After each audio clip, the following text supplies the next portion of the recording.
Hi everyone, I'm with Julie. She's the founder of the Cambridge Satchel company. And welcome to China. Thank you so much. So I know that you started the Cambridge Satchel company from the kitchen. Yes. And now it's such a well-known brand worldwide. So do you still remember the first time you saw someone with a Cambridge Satchel on the street? How does that feel? I think it feels the way it must feel for a famous singer maybe, to go somewhere and hear their song being played, because it feels very personal to me. So throughout this process, like the Cambridge Satchel company starts to grow really fast. Yes. Are there any monumental experiences or any milestone experiences you want to share with us? I think that there were quite a few. So the ones that stand out for me, I started Cambridge Satchel company so that I could send my children to a good school. And so when I had put enough money by that I could send them to the good school, my mum and I took them for their uniform to the shop. And when we saw them in their uniform, we thought, they can go to this school now because of us. And we both started crying in the shop. That was a big moment.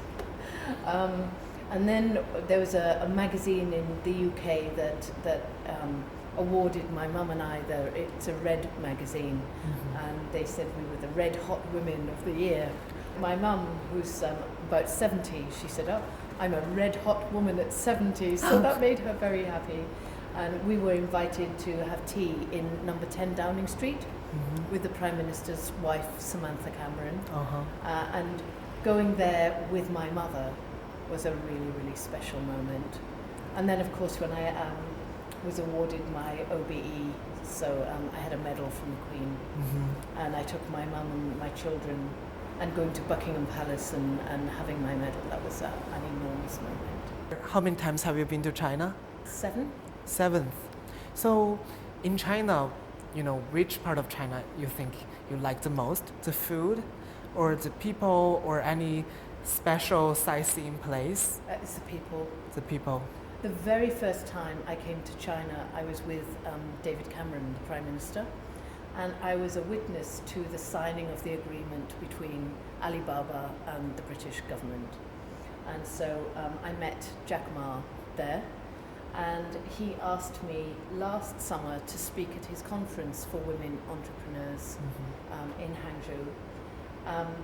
I was the first woman to win Entrepreneur of the Year for Europe, and so he thought I might be an interesting speaker to have at his conference. At that conference, it's just, Cambridge Satchel started with £600, so 6,000 RMB. That's an amount of money that people can understand. It's not like having millionaire parents that give you lots of things to start you off. It started so that I could make life better for my children. And Chinese people are, I feel, very devoted to their children, so they can understand that. They understand that you work really hard to make life better for your children. I think that's one of the reasons why the brand has really resonated with the people here. I'm very interested in learning, how do you design the Cambridge Satchel bags? Where do you get the inspirations? I think often the inspiration for color is something that I work on with my mum, because my mother has the best sense of color of anyone I've ever met. So a color master. She is a color master, yeah. And so we'll talk about, so for autumn winter, there will be all of the inspiration of the English garden. And so if you think in September what the garden would look like with the peony and the periwinkle, those are the colors that we've chosen that will land in our stores at that time. And that's why today we have this picnic garden theme, because the colors are drawn really nice from that. Yeah.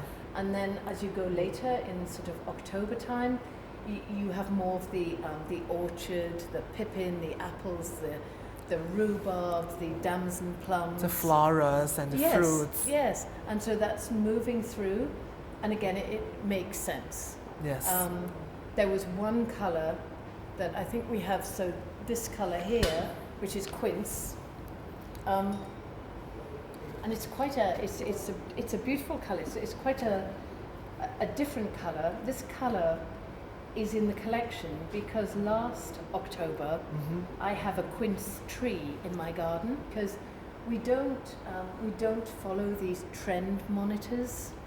And so often in London, if you look around some of the big store windows, everybody has the same colour in the window because they're all following the same trend. The trend, yeah. And we don't. We follow the things that sort of speak to us and the things that really feel right to us at the time. Really existed in life around Exactly. you. So without following the trend, how do you try to be, creative in your designs? We probably listen to our customers more than any other brand. Okay. So we listen to them. We have groups that we invite into store and give them tea and talk to them about what they'd like to see. Are there any bags that they don't have in their life? I'm very excited about this bag actually because this is a brand new shape for us.